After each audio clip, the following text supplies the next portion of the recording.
That would have been.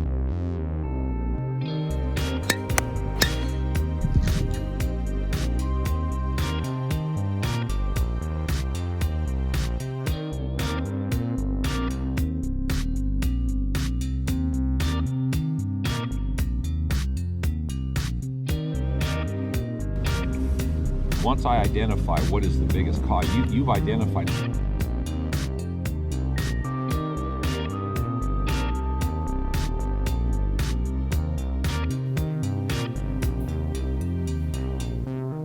Guys, welcome to another episode of Mixed Tees Music Golf. I'm CW, that's me there.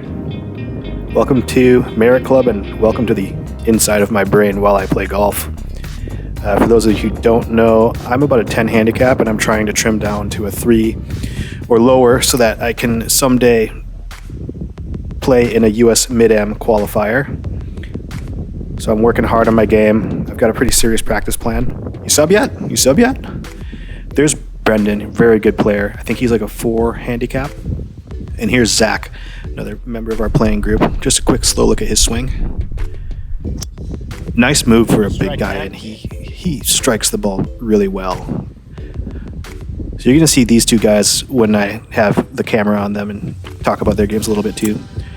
Heavy rough at Merit Club. Everything there was super lush, and the greens were quick, the fairways were fast and smooth. Everything was just such primo condition. And this course has the distinction of being, while Michael Jordan lived in Chicago, he played here. This was like his home course. And I just cringe when I think about how many hundreds of thousands and probably millions of dollars have been gambled by Michael Jordan on these holes. But it's a relatively new course. I think it only opened up in 1990. But it feels like it's been there forever. And it's a beautiful setting. Sorry, my dog's ragging his collar there in the background. The greens were fast, so like this was a downhill chip to here, left it below the hole. I hit dead center on that one, and the guys gave me the putt, which I actually agreed with on that one.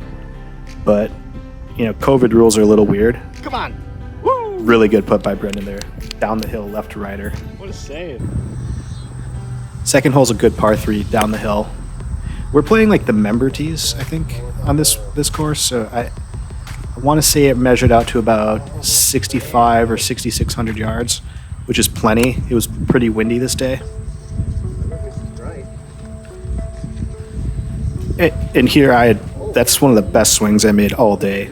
It went right over the flag and landed, so I had a good chance at birdie here. Here's Brendan again.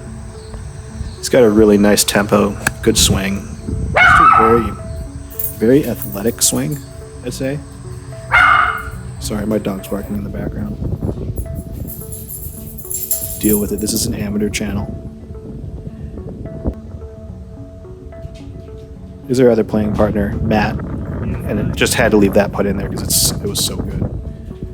Above the hole here, really just had to tap it. These greens were probably running 11, maybe a 12 on the stimp. I wish I would have given that just a little bit more because it probably would have gone in. Third hole is a good long par 5. It goes doglegs right and then back to the left. Really a 3-shot hole for me. I'm not even thinking about hitting this thing in 2.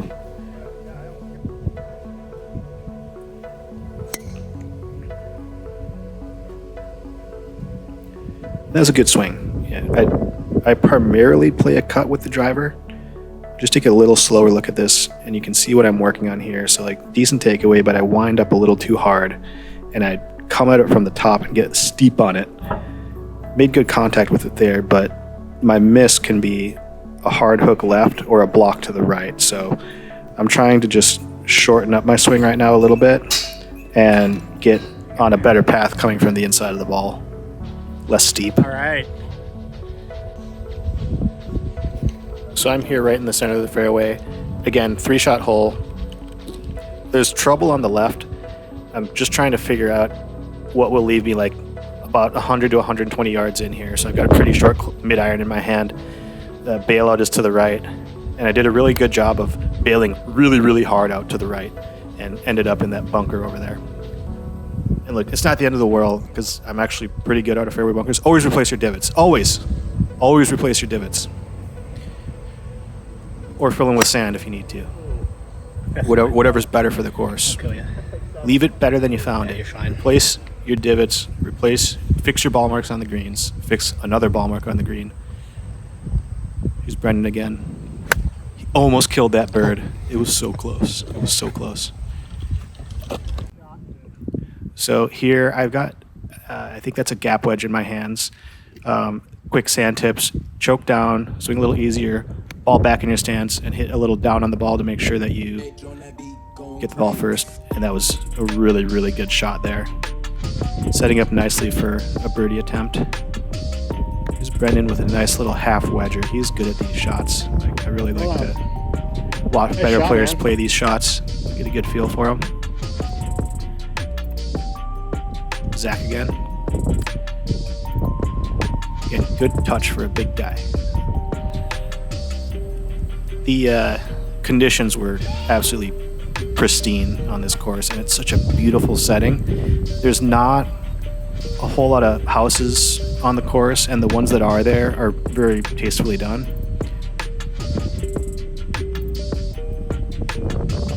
See how quick the greens are there. It just rolls out that extra little bit every time.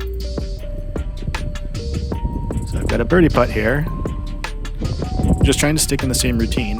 Like a birdie putt's no different than a par putt, no different than a bogey putt.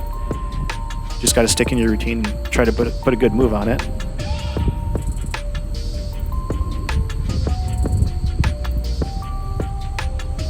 Sure enough, center cut.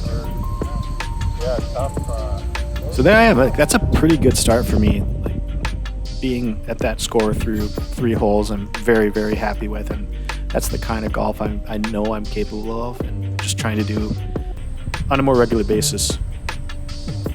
Another tough par 4. You can see that's a low bullet hook to the left, and I'm taking the long route on this hole. Already thinking that bogey would be quite an accomplishment. Par would be overachieving from there. Shot, man.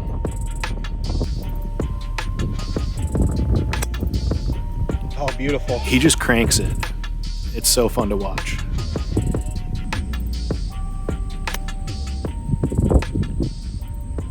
There, I think I'm just trying to lay up to a decent spot. You can see these wildlife and reeds in the ponds. Everything is just really pretty at Mare Club. I guess the course is 30 years old now, so all the trees are pretty much fully filled in. Half wedge shot here. A year ago, I would not have been able to even hit this shot. Here, that's a decent attempt. I'm not going to give that an A+ or anything. Fixing my divot again. I've got an outside chance, saving a par. This one I just kind of flubbed through the grass. I did not hit it well. I might have been better off bellying a wedge there. I think maybe my putter just got a little caught up. But then you step right up, make the next one. That's all that matters. Hole 5. 5 and 6 are cool because they kind of weave back through these woods here. There's houses built back on the left. Low bullet screamer there to the center of the fairway. Didn't mean to do that, but I'll take it. Bit of a hook there from Zach.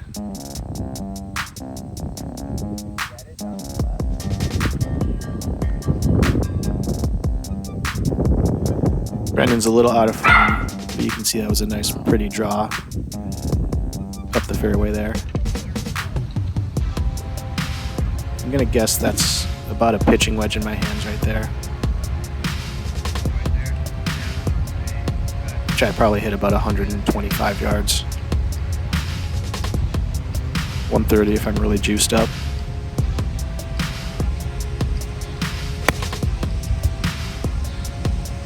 That contact was definitely sounded a little bit thin, and I think I went deep on that one. That ain't it. He caught that chip a little heavy. So here I'm past the hole, just trying to cozy it up there, give myself a comfortable par, but I just missed how downhill it was. Left myself too much for my par putt. Just missed it on the low side. So I'm scoring really well and just wanting to keep that momentum going. I've got an iron in my hands for this short par 4, and this is where the wheels just start to fall off. And I don't know if like subconsciously I was kind of thinking, hey, look, you're scoring really well, just don't do anything different. It's like you shouldn't even be thinking that in your head. You just got to kind of think nothing, which is hard to do when you're playing well. So you just want that momentum to keep going. So I'm stuck over here in the trees, trying to be safe and play smart, and I just absolutely chunked the crap out of it. That's an absolute throwaway shot there that shouldn't have happened. So just punch that back out into the fairway. And then I shanked one into the water. So I'm looking at my kind of double bogey max score here, which is just so frustrating and hard to just mentally wipe off, because you know that it's so much easier than this, and like you don't have to make it this hard. 7th hole, really good par 3 setup. You see the little shack off to the right? That's sort of like a little halfway house where you can re-up on your beverages and snacks. There's water short and left on here. Miss is definitely to the right. And I got quick on this one, came over it, shut the face down, which is my miss, pulled it left of the green. Really not where you want to be at all.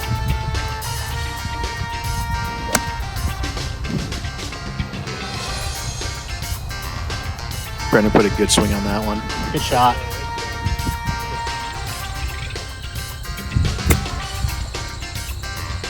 Too much gas on this one.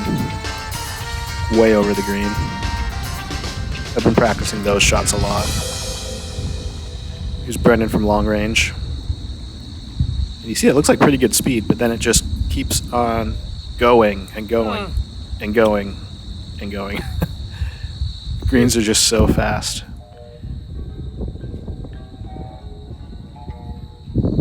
So I chipped back up to here.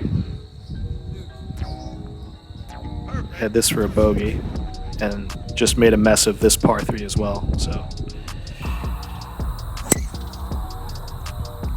8th hole, another long par 5. The par 5s on this course are actually really challenging. They're not super long, but when you look at the scorecard, you see that like the par 5s are ranked as some of the objectively hardest holes on the course. I think it's a combination of the bends that they have in them, plus the greens are all pretty tough.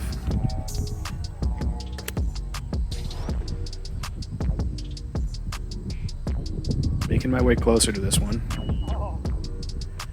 But at this point, my mental state is sort of like, gosh, it's just like, feels like things have totally fallen apart. I'm not trusting my swing changes. I don't feel like the ball is going where I expect it to go, and I don't know where the miss is going to be, so it's just frustrating, and just trying to reset things a little bit. Start playing golf, playing on the course, playing more naturally, rather than focusing too much on swing stuff.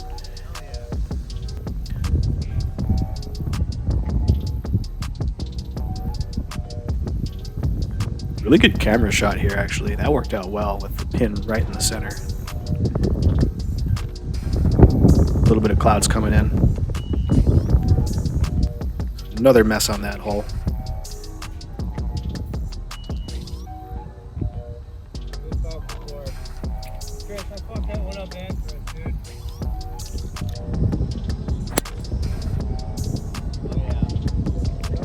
And here's the 9th hole. This heads back in toward the clubhouse. Zach hit that one a mile down the fairway. I did not hit that one well at all. I think I went even left of the trees over there. Oh, beautiful. Another really good swing from Brendan. Yep. All right.